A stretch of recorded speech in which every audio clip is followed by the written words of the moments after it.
Hello, and today I want to talk about artificial sweeteners, because if you are concerned about your sugar consumption, one option is indeed to replace sugar with artificial sweeteners such as aspartame.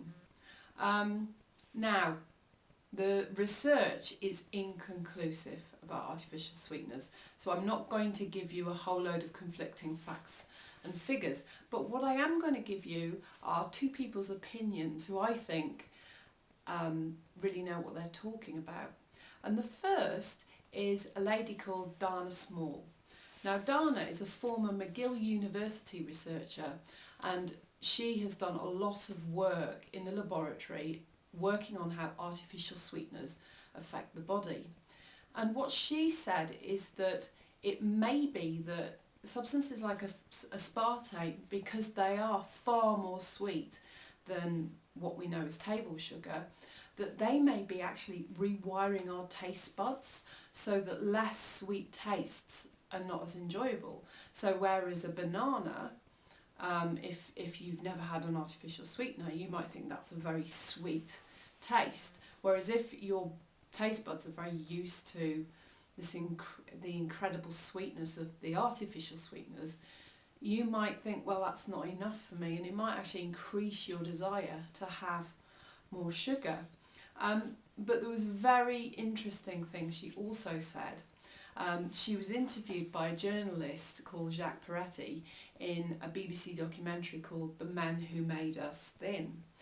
And he was asking her all about artificial sweeteners, and she echoed again what I said at the beginning of this video, is that there isn't any cast iron conclusive evidence about them, but she said there is enough evidence to give her a lot of concern.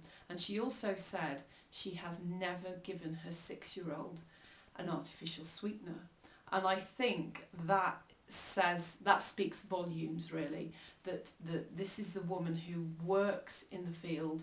She is scientific and rigorous, and she's not going to say sweeteners are bad for you, full stop, but she's very, very cautious.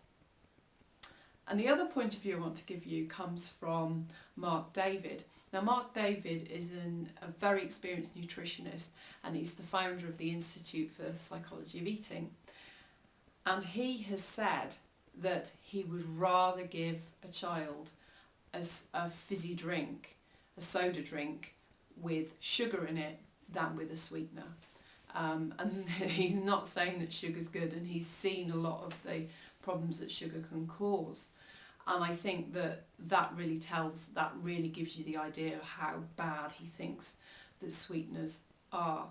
So in the end, my opinion is I want to be cautious, because in 20 years' time, if it all comes to light that actually such and such a sweetener does cause cancer or any of these chronic diseases, if you've gone along with the government line and just thought, okay, I'll just have sweeteners, they haven't been proved to be harmful, you can't do anything about it then.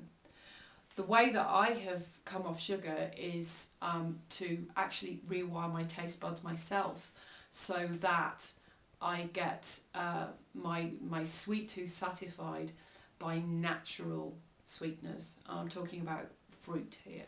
I'm not talking about any of the brand names out there that call themselves natural sweeteners. I came off sugar completely using fruit. So there you go, that's my opinion. I think this is one of those times when what we call the cautionary principle, which is I'm not sure but I'm going to be careful, is absolutely vital, especially when it comes to our children. Okay, thanks very much, and I'll see you for the next video.